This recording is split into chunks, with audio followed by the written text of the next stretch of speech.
சென்னை ஏர்போர்ட்டில் உட்காந்துட்டு இருக்கேன், ஃப்ளைட் பிடிக்கணும். எஸ்கலேட்டர் பார்க்குறேன், மக்கள் ஏறி இறங்குறாங்க. இது மனிதனுடைய அரிய கண்டுபிடிப்பு இல்லையா?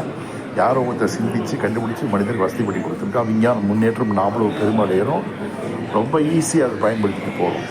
ஆனால் இந்த எளிதான இந்த வசதிக்கு பின்னால் எத்தனை உழைப்பு இருக்கிறது என்பதை யோசித்து பார்க்க வேண்டும். யாரோ ஒரு ஐடியா கண்டுபிடிச்சி அதை டிசைன் பண்ணி அதை திரும்ப ஓட்டி பார்த்து அதுக்கு நிலைக்குறைகளை சரி பண்ணி இம்ப்ரூவ் பண்ணி என்று இன்றைக்கு மனிதன் எளிதாக மேலே ஏறவும் இறங்கவும் வசதி செய்திருக்கிறார் சொன்னால் இதற்கு பின்னால் பிரம்மாண்டமான ஒரு உழைப்பு இருக்கிறது என்பதை நாம் மனதில் கொள்ள வேண்டும். அப்படித்தான் நம் வாழ்க்கையிலும் வெற்றியும் தோல்வியும் கடை நேரத்தில் தோற்றுவதல்ல, அதற்கான முன் தயாரிப்பு இருந்திருக்கிறது. தோல்விக்கும் முன் தயாரிப்பு இருந்திருக்கிறது. அதாவது நம்மையும் அறியாமல் நாம் தோல்விக்கு நம்மை தயார்படுத்திக் கொள்கிறோம், அல்லது தெரிந்து வினையாற்றி ஒரு துல்லியமான வழியில் வெற்றி அடைகிறோம். So a conscious effort is success, unconscious effort is failure அப்படின்னு பார்க்கணும். ஆக கண்ணு முன்னால் ஒருத்தர் ஜெயிச்சிருக்கான்னு சொன்னாலோ தோத்திருக்கான்னு சொன்னாலோ கன நேரத்தில் நடக்கின்ற விஷயம் அல்ல.